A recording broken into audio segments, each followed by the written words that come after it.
Kembali bersama kami di Metro Pagi Primetime. Kembali kita lanjutkan dialog kita bersama dengan Ibu Siti Nadia Tarmizi, Jubir Vaksinasi COVID-19 Kementerian Kesehatan Republik Indonesia.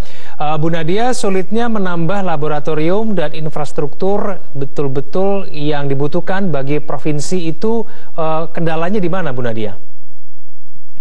Iya, jadi memang laboratorium untuk pemeriksaan COVID ini adalah suatu laboratorium yang kita ketahui adalah untuk melakukan pemeriksaan PCR ya. Nah, untuk pemeriksaan laboratorium dengan menggunakan PCR ini memiliki standar tertentu. Misalnya dia harus memiliki level keamanan tingkat 2. Selain itu juga untuk menggunakan ataupun memakai laboratorium tersebut memang memerlukan suatu standar SDM tertentu, dan ini memang tidak mudah untuk dilakukan oleh provinsi. Walaupun saat ini sebenarnya kita sudah punya hampir 612 laboratorium pemeriksaan COVID-19 yang tersebar di 34 provinsi, tapi memang paling banyak adalah di Jakarta, Jawa Barat, Jawa Timur, dan Jawa Tengah. Lalu strategi kedepannya yang akan dilakukan seperti apa, Bu Nadia?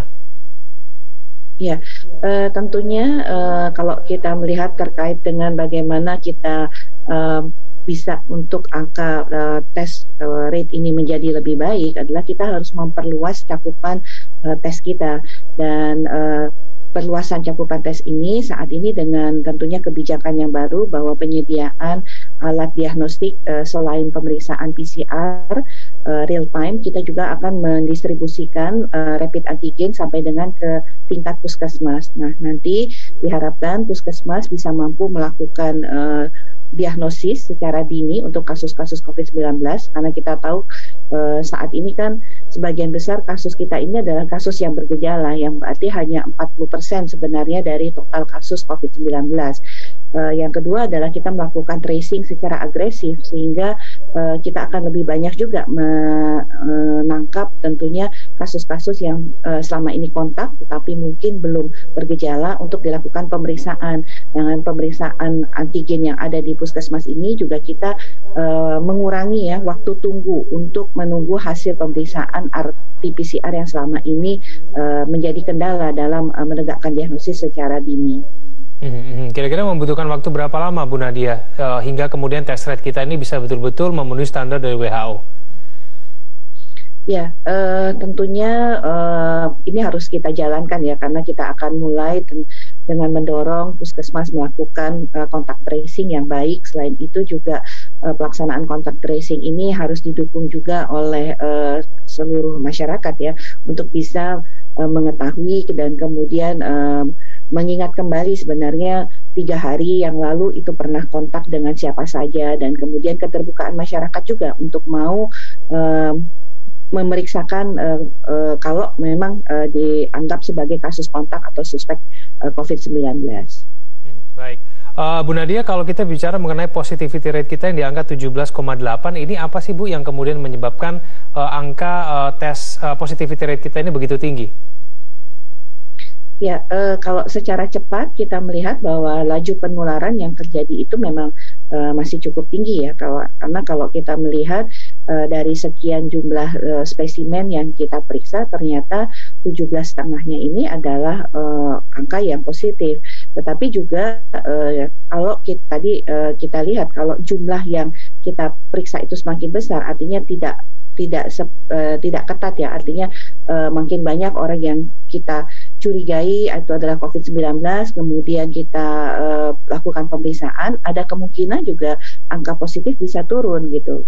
Nah, masalahnya sekarang kan jumlah yang kita periksa ini terbatas karena jumlah laboratorium yang terbatas, juga kemudian pelacakan kasus kontak yang belum agresif dan masif.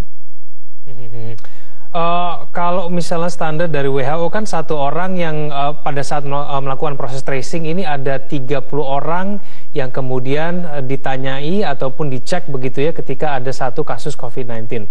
Nah, ini sampai di titik mana Bu kita bisa meningkatkan proses tracing kita ini? Kalau kita cermati kita masih belum bisa mencapai angka 30 orang itu yang di tracing dari satu orang yang terkonfirmasi positif COVID-19. Ya, betul. Kalau sekarang kasus kontak kita atau pelacakan kasus kita itu berkisar antara 3 8 sampai 12 per satu kasus positif COVID-19, dan ini yang akan kita dorong untuk bisa meningkatkan setidaknya antara 15 sampai 25 secara bertahap, dan nanti ke depannya kita akan upayakan untuk dapat memenuhi target seperti yang ditargetkan oleh WHO. Nah, dengan tentunya peningkatan rasio untuk pelacakan kasus kontak, ini otomatis juga akan memperluas cakupan daripada penemuan kasus, sehingga nanti kita akan bisa lebih real terkait kasus positivity yang ada di dalam masyarakat. Baik, kenapa Bu Nadia tidak semua orang terbuka maupun mau dites gitu loh ketika berkaitan dengan COVID-19? Ya, saya rasa karena masih ada juga stigma dan diskriminasi ya muncul dari COVID-19. Jadi mungkin kalau diketahui bahwa mereka itu adalah penderita COVID-19, mungkin warga sekitarnya merasa bahwa tidak baik untuk lingkungannya, dan ini memang kita bisa dapatkan pada kasus-kasus tertentu. Yang kedua adalah masyarakat belum memahami bahwa kalau nanti dites ini untuk kebaikan mereka sendiri. Ada juga masyarakat yang masih enggan karena kalau kemudian hasilnya positif harus melakukan isolasi mandiri. Jadi memang edukasi kepada masyarakat ini memang yang harus juga kita perkuat, di samping kita nanti memperluas terkait pelacakan kasus maupun testingnya itu sendiri. Baik, Bu Nadia, tadi sebelum kita memulai dialog saya menampilkan sejumlah data berkaitan dengan tingkat keterisian ruang isolasi maupun ruang ICU.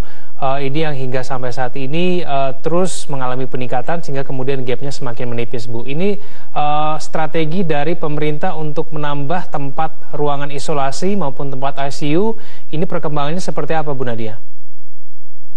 Ya, sejak kita menerbitkan surat edaran Bapak Menteri Kesehatan yang ditujukan kepada seluruh gubernur dan bupati wali kota serta juga direktur rumah sakit yang ada di Indonesia, sebenarnya kalau kita melihat dari tanggal 11 Januari sampai dengan 2 Februari kemarin itu sudah ada peningkatan tempat perawatan, baik itu tempat perawatan untuk isolasi maupun tempat perawatan untuk ICU kurang lebih sudah mencapai 13.000. Tetapi kami menyadari bahwa bagaimanapun juga kita meningkatkan tempat perawatan, ini pasti akan suatu saat juga tidak akan bisa secara optimal memberikan pelayanan kepada masyarakat. Sehingga tentunya pencegahan di hulu tadi, bagaimana kita mendeteksi dan menguatkan pelacakan kasus dan tes ini menjadi kunci utama. Tetapi dengan adanya surat edaran kemarin, artinya semua daerah yang kita bagi menjadi 3 zona ya, Bang Kevin ya, zona merah, kuning, dan hijau, di mana ada tentunya kita meminta daerah untuk mengevaluasi secara rutin situasi epidemiologinya, situasi bed occupation rate-nya. Kalau memang sudah sesuai dengan zona tadi, untuk segera mengantisipasi, meningkatkan, dan mengkonversi sebenarnya rumah sakit yang ada di wilayahnya untuk menyediakan tempat perawatan, baik itu tempat perawatan isolasi maupun tempat perawatan untuk ICU, dan menambah terutama untuk isolasi, karena kan tempat perawatan isolasi ini akan lebih mudah untuk ditambah dibandingkan daripada tempat ICU. Kita sebenarnya masih punya 1000-an rumah sakit yang bisa atau berpotensi untuk kita tambah untuk memberikan pelayanan COVID-19 terkait tempat perawatannya. Baik, Bu Nadia, sebetulnya langkah yang paling efektif untuk betul-betul bisa mencegah penyebaran COVID-19 di tengah masyarakat itu seperti apa? Melihat keadaan pada saat ini tingkat kedisiplinan juga menurun dan kemudian tingkat positivity rate kita semakin meningkat. Ya, kita sudah tahu upaya untuk melakukan pencegahan ini adalah penguatan daripada 3M dan 3T. Saya rasa kalau kita melihat kita sendiri sudah menerapkan ya PPKM dan sebenarnya sudah ada juga law enforcement ya untuk penerapan PPKM ini. Hanya memang masyarakat harus terus-menerus kita ingatkan di situasi seperti ini untuk semakin memperkuat 3M-nya. Sementara tentunya dari fasilitas pelayanan kesehatan, pelacakan kasus dan perluasan daripada testing tadi harus kita lakukan juga. Baik, Ibu Siti Nadia Tarmizi, terima kasih telah bergabung bersama kami di Metro Pagi Prime Time. Selamat pagi, Bu.